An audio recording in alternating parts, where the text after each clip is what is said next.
الحمد لله الذي أنزل على عبده الكتاب ولم يجعل له عوجا قيما لينذر بأسا شديدا من لدنه ويبشر المؤمنين الذين يعملون الصالحات أن لهم أجرا حسنا ماكثين فيه أبدا وينذر الذين قالوا اتخذ الله ولدا ما لهم به من علم ولا لآبائهم كبرت كلمة تخرج من أفواههم إن يقولون إلا كذبا فلعلك باخع نفسك على آثارهم إن لم يؤمنوا بهذا الحديث أسفا إنا جعلنا ما على الأرض زينة لها لنبلوهم أيهم أحسن عملا وإنا لجاعلون ما عليها صعيدا جرزا أم حسبت أن أصحاب الكهف والرقيم كانوا من آياتنا عجبا إذ أوى الفتية إلى الكهف فقالوا ربنا آتنا من لدنك رحمة وهيئ لنا من أمرنا رشدا فضربنا على آذانهم في الكهف سنين عددا ثم بعثناهم لنعلم أي الحزبين أحصى لما لبثوا أمدا نحن نقص عليك نبأهم بالحق إنهم فتية آمنوا بربهم وزدناهم هدى وربطنا على قلوبهم إذ قاموا فقالوا ربنا رب السماوات والأرض لن ندعو من دونه إلها لقد قلنا إذا شططا هؤلاء قومنا اتخذوا من دونه آلهة لولا يأتون عليهم بسلطان بين فمن أظلم ممن افترى على الله كذبا وإذ اعتزلتموهم وما يعبدون إلا الله فأووا إلى الكهف ينشر لكم ربكم من رحمته ويهيئ لكم من أمركم مرفقا وترى الشمس إذا طلعت تزاور عن كهفهم ذات اليمين وإذا غربت تقرضهم ذات الشمال وهم في فجوة منه ذلك من آيات الله من يهد الله فهو المهتد ومن يضلل فلن تجد له وليا مرشدا وتحسبهم أيقاظا وهم رقود ونقلبهم ذات اليمين وذات الشمال وكلبهم باسط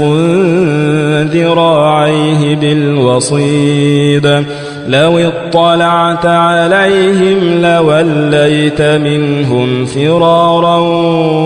ولملئت منهم رعبا وكذلك بعثناهم ليتساءلوا بينهم قال قائل منهم كم لبثتم قالوا لبثنا يوما أو بعض يوم قالوا ربكم أعلم بما لبثتم فبعثوا أحدكم بورقكم هذه إلى المدينة فلينظر أيها أزكى طعاما فليأتكم برزق منه وليتلطف ولا يشعرن بكم أحدا إنهم إن يظهروا عليكم يرجموكم أو يعيدوكم في ملتهم ولن تفلحوا إذا أبدا وكذلك أعثرنا عليهم ليعلموا أن وعد الله حق وأن الساعة لا ريب فيها إذ يتنازعون بينهم أمرهم فقالوا بنوا عليهم بنيانا ربهم أعلم بهم قال الذين غلبوا على أمرهم لنتخذن عليهم مسجدا سيقولون ثلاثة رابعهم كلبهم ويقولون خمسة سادسهم كلبهم رجما بالغيب ويقولون سبعة وثامنهم كلبهم قل ربي أعلم بعدتهم ما يعلمهم إلا قليل فلا تمار فيهم إلا مراء ظاهرا ولا تستفت فيهم منهم أحدا ولا تقولن لشيء إني فاعل ذلك غدا إلا أن يشاء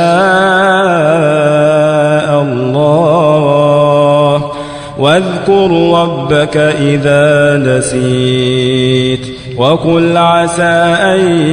يهديني ربي لأقرب من هذا رشدا ولبثوا في كهفهم 300 سنين وازدادوا 9 قل الله أعلم بما لبثوا له غيب السماوات والأرض أبصر به وأسمع ما لهم من دونه من ولي ولا يشرك في حكمه أحدا واتل ما أوحي إليك من كتاب ربك لا مبدل لكلماته ولن تجد من دونه ملتحدا واصبر نفسك مع الذين يدعون ربهم بالغداة والعشي يريدون وجهه ولا تعد عيناك عنهم تريد زينة الحياة الدنيا ولا تطع من أغفلنا قلبه عن ذكرنا واتبع هواه وكان أمره فرطا وقل الحق من ربكم فمن شاء فليؤمن ومن شاء فليكفر إنا أعتدنا للظالمين نارا أحاط بهم سرادقها وإن يستغيثوا يغاثوا بماء كالمهل يشوي الوجوه بئس الشراب وساءت مرتفقا إن الذين آمنوا وعملوا الصالحات إنا لا نضيع أجر من أحسن عملا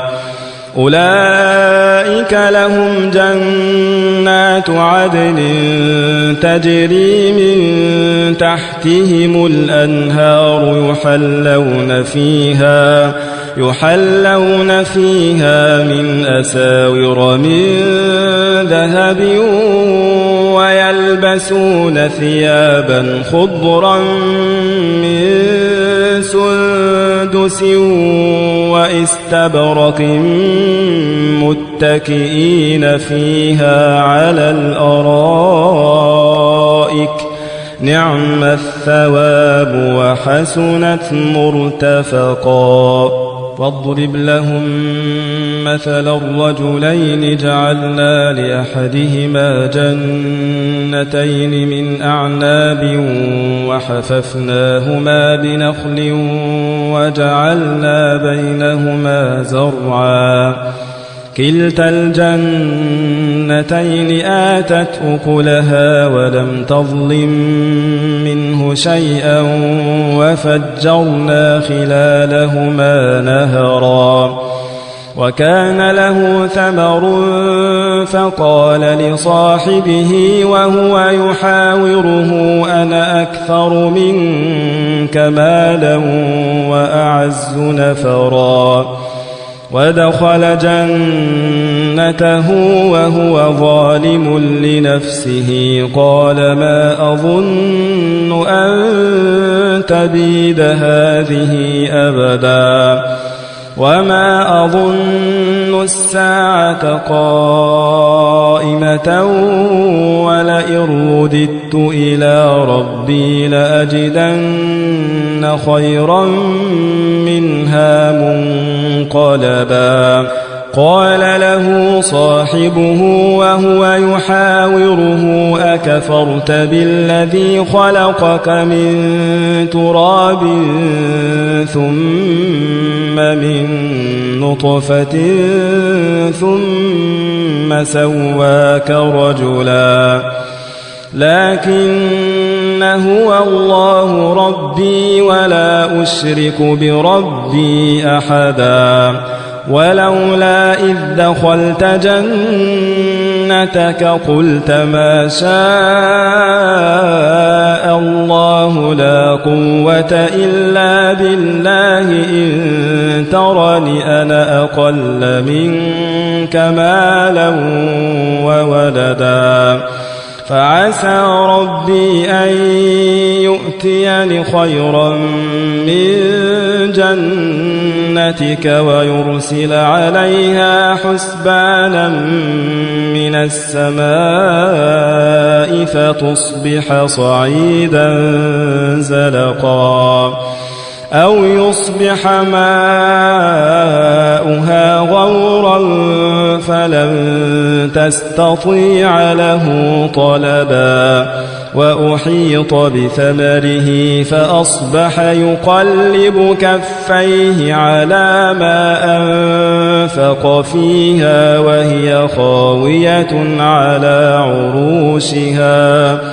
وهي خاوية على عروشها ويقول يا ليتني لم أشرك بربي أحدا ولم تكن له فئة ينصرونه من دون الله وما كان منتصرا هنالك الولاية لله الحق هو خير ثوابا وخير عقبا واضرب لهم مثل الحياة الدنيا كماء إن أنزلناه من السماء فاختلط به نبات الأرض فأصبح هشيما تذروه الرياح وكان الله على كل شيء مقتدرا. المال والبنون زينة الحياة الدنيا والباقيات الصالحات خير عند ربك ثوابا وخير أملا. ويوم نسير الجبال وترى الأرض بارزة وحشرناهم فلم نغادر منهم أحدا وعرضوا على ربك صفا لقد جئتمونا كما خلقناكم أول مرة بل زعمتم أن لن نجعل لكم موعدا. ووضع الكتاب فترى المجرمين مشفقين مما فيه ويقولون يا ويلتنا ما لهذا الكتاب لا يغادر صغيرة ولا كبيرة إلا أحصاها ووجدوا ما عملوا حاضرا ولا يظلم ربك أحدا. وإذ قلنا للملائكة اسجدوا لآدم فسجدوا إلا إبليس كان من الجن ففسق عن أمر ربه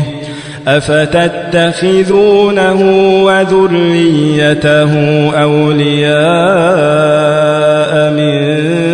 دوني وهم لكم عدو بئس للظالمين بدلا. ما أشهدتهم خلق السماوات والأرض ولا خلق أنفسهم وما كنت متخذ المضلين عضدا. ويوم يقول نادوا شركائي الذين زعمتم فدعوهم فلم يستجيبوا لهم وجعلنا بينهم موبقا. ورأى المجرمون النار فظنوا أنهم مواقعوها ولم يجدوا عنها مصرفا. ولقد صرفنا في هذا القرآن للناس من كل مثل وكان الإنسان أكثر شيء جدلا. وما منع الناس أن يؤمنوا إذ جاءهم الهدى ويستغفروا ربهم إلا أن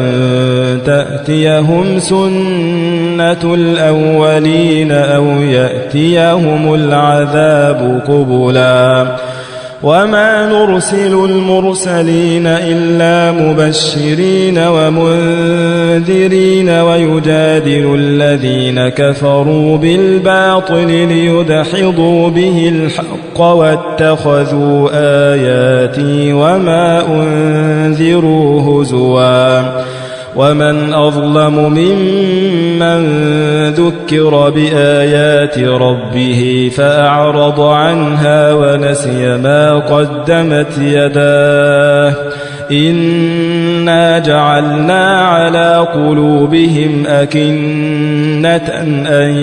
يفقهوه وفي آذانهم وقرا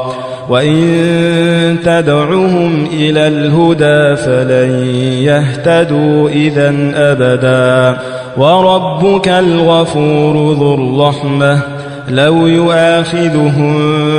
بما كسبوا لعجل لهم العذاب بل لهم موعد لن يجدوا من دونه موئلا. وتلك القرى أهلكناهم لما ظلموا وجعلنا لمهلكهم موعدا. وإذ قال موسى لفتاه لا أبرح حتى أبلغ مجمع البحرين أو أمضي حقبا فلما بلغا مجمع بينهما نسيا حوتهما فاتخذ سبيله في البحر سربا فلما جاوزا قال لفتاه آتنا غداءنا لقد لقينا من سفرنا هذا نصبا قال أرأيت إذ أوينا إلى الصخرة فإني نسيت الحوت وما أنسانيه إلا الشيطان أن أذكره واتخذ سبيله في البحر عجبا قال ذلك ما كنا نبغي فارتدا على آثارهما قصصا فوجدا عبدا من عبادنا آتيناه رحمة من عندنا وعلمناه من لدنا علما قال له موسى هل أتبعك على أن تعلمني مما علمت رشدا قال إنك لن تستطيع معي صبرا وكيف تصبر على ما لم تحط به خبرا قال ستجدني إن شاء الله صابرا ولا أعصي لك أمرا قال فإن اتبعتني فلا تسألني عن شيء حتى أحدث لك منه ذكرا فانطلقا حتى إذا ركبا في السفينة خرقها قال أخرقتها لتغرق أهلها لقد جئت شيئا إمرا قال ألم أقل إنك لن تستطيع معي صبرا قال لا تؤاخذني بما نسيت ولا ترهقني من أمري عسرا فانطلقا حتى إذا لقيا غلاما فقتله قال أقتلت نفسا زكية بغير نفس لقد جئت شيئا نكرا قال ألم أقل لك إنك لن تستطيع معي صبرا قال إن سألتك عن شيء بعدها فلا تصاحبني قد بلغت من لدني عذرا فانطلقا حتى إذا أتيا أهل قرية استطعما أهلها فأبوا أن يضيفوهما فوجدا فيها جدارا يريد أن ينقض فأقامه قال لو شئت لاتخذت عليه أجرا قال هذا فراق بيني وبينك سأنبئك بتأويل ما لم تستطع عليه صبرا أما السفينة فكانت لمساكين يعملون في البحر فأردت أن أعيبها وكان وراءهم ملك يأخذ كل سفينة غصبا وأما الغلام فكان أبواه مؤمنين فخشينا أن يرهقهما طغيانا وكفرا فأردنا أن يبدلهما ربهما خيرا منه زكاة وأقرب رحما وأما الجدار فكان لغلامين يتيمين في المدينة وكان تحته كنز لهما وكان أبوهما صالحا فأراد ربك أن يبلغا أشدهما ويستخرجا كنزهما رحمة من ربك وما فعلته عن أمري ذلك تأويل ما لم تسطع عليه صبرا ويسألونك عن ذي القرنين قل سأتلو عليكم منه ذكرا إنا مكنا له في الأرض وآتيناه من كل شيء سببا فأتبع سببا حتى إذا بلغ مغرب الشمس وجدها تغرب في عين حمئة ووجد عندها قوما قلنا يا ذا القرنين إما أن تعذب وإما أن تتخذ فيهم حسنا قال أما من ظلم فسوف نعذبه ثم يرد إلى ربه فيعذبه عذابا نكرا وأما من آمن وعمل صالحا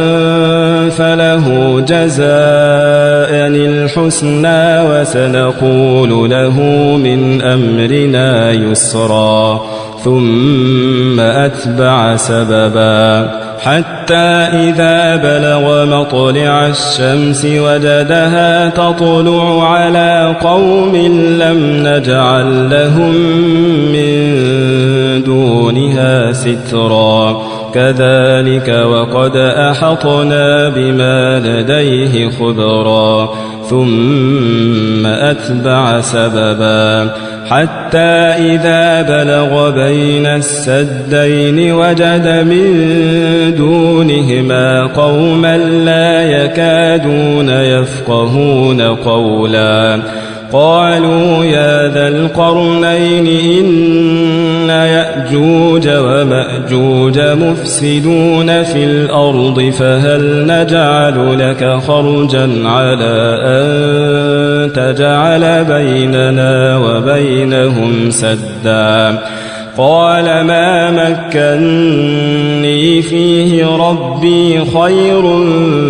فأعينوني بقوة أجعل بينكم وبينهم ردما